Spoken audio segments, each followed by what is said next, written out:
YouTube? Today we're going to be installing a 255 liter per hour fuel pump in some Smurfette. Basically, I got the fuel pump from Redline 360. I'm going to cover a couple of things real quick. One thing that bugged me when I first got this, and I don't know if you'll be able to see it in the light there, but basically the stamp or the engraving says TI Automotive. Now, just so we're all clear, and I did do some research and all that good stuff, TI Automotive and Walbro is the same place. Normally when you get a Walbro pump, it will look like that right there. You know, very, very clear. It says Walbro.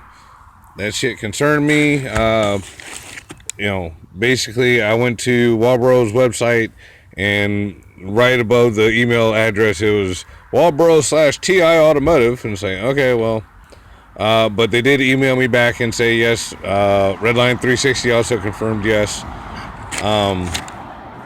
Redline 360, the price and everything was really good and all that good stuff, and the customer service was really great, but this right here did not come with the fuel pump like it was supposed to. This little install kit, I had to wait an extra almost a week to get it all resolved and all that stuff. So with that being said, the product's genuine, all that good shit. The price was good. Their shipping just sucks. They really need to step it up to like UPS or something, because all this stuff was shipped U.S. Postal Service, and it took its sweet time getting here. Just for an example, I ordered 2 gas tanks and 2 fuel pumps for the red truck over there on Monday, and everything was here by the Friday of the same week. This, however, that one little pump in that one little bag took friggin' 2 weeks. And no bullshit, $15 for this, $25 for two gas pump or 2 full fuel pump assemblies and 2 gas tanks. You see the gas tanks there? That was only $25. So, I mean, shipping wasn't cheap, but the price on the pump was really good, so I guess it kind of balances out. So, I'm going to get the top drop down and show you all how to install a pump on a Miata, at least an end-of-tank pump. Okay, so on a Miata, basically, just move the front seat forward. There's probably going to be some carpet stuff in yours and whatnot. I got the rubber thing there, but essentially the fuel pump is just right underneath of this carpet. There is supposed to be a metal panel that should be over top of this, and you really do want to keep it on there. I actually forgot that this one was not on here, and I'm going to go see if I can locate it in my garage. But essentially you want that on there because that's going to keep vents or gas vapors from getting up into the cabin of the car. So I'm going to definitely try and find mine. If not, I want to get a new one. I think mine might have been rusted, so that might have been the reason why I didn't put it back. But at any rate, you're going to disconnect the electrical plug right there. You need to take off these 2 gas lines, then all these little Phillips head screws all the way around. You need to take these out, and this whole thing is going to lift up. So next one will be of that. So as you can see, we got the 2 lines out of the way. I just usually tuck them right over there. I got the electrical plug tucked under this corner over here, and we're just going to take out all those little screws. Alright, now once you get all the screws out, you're just going to lift the pump up, the whole assembly. It's kind of long. Gotta watch the thing there. Just want to lift that motherfucker out, let it strain. And you're going to slide it up over the edge. And actually, we're going to go over here to the red pick-em-up truck and use the tailgate as a workbench.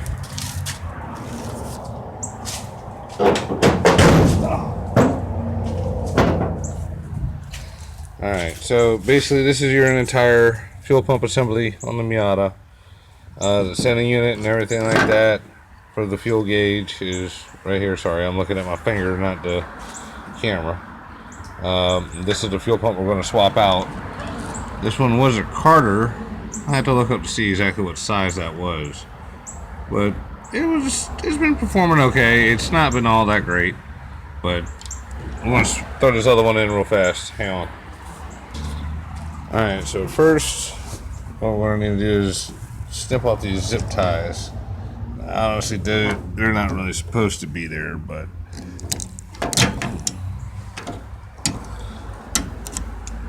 I just put them on there to make sure it stayed secure, didn't vibrate around too much. This was a replacement pump I got from Pep Boys like 6 years ago, and it's still working fine, but it just doesn't want to keep up.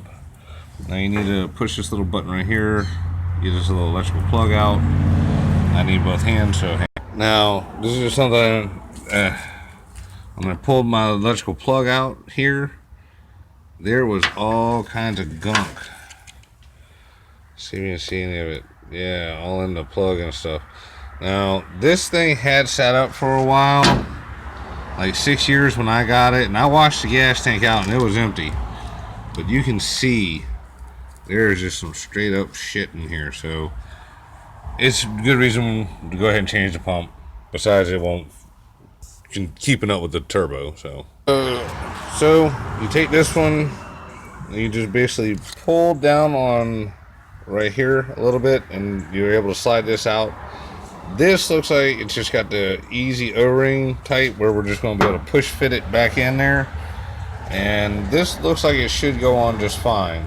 You know, you got the base down here and all that. You got to slide your little grommet, and you got to make sure that stays in place, which that can be a little bit of a pain. As you can see, it keeps wanting to fall the fuck off. But it's just going to sit on there like that. Once you snap on the sock, it kind of helps it stay in place. Actually, it looks like you got to snap the sock on, then put that on. Yeah, you need to put this on first, because that is going to go on there, and that's going to sit over top of it. But it looks like,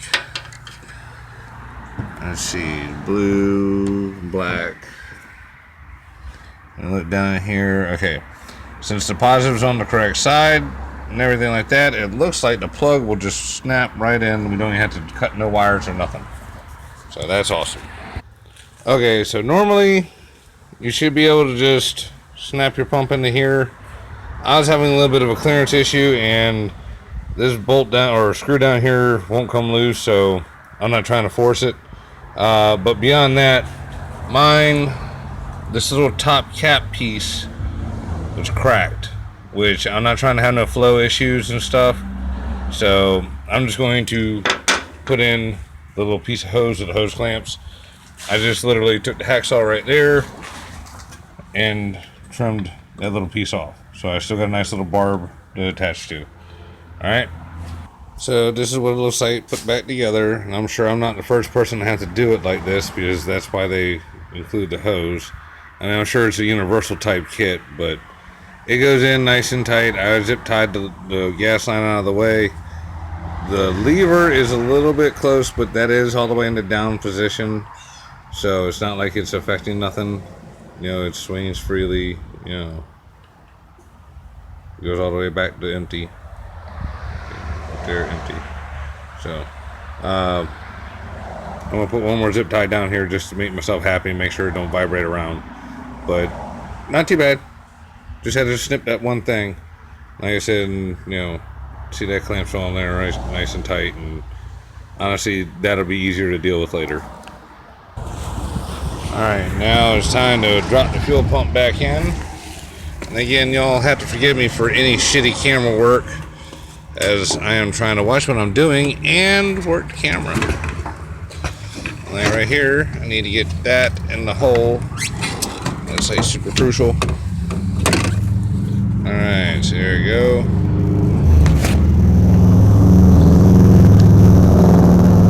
I'm just trying to peek. That looks like a little bit of rust down in there. Guess it don't look too terrible.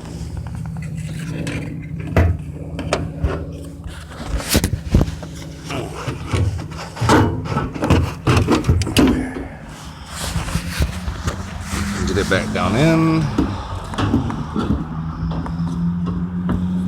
Get your gasket lined up with the holes, and then you put your screws back in. And I need both hands because these things are tiny and you don't want to lose them.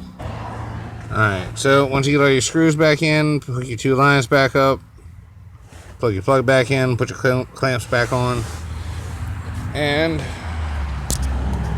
then what you want to do is cycle the key and listen for, oh, not the blower motor.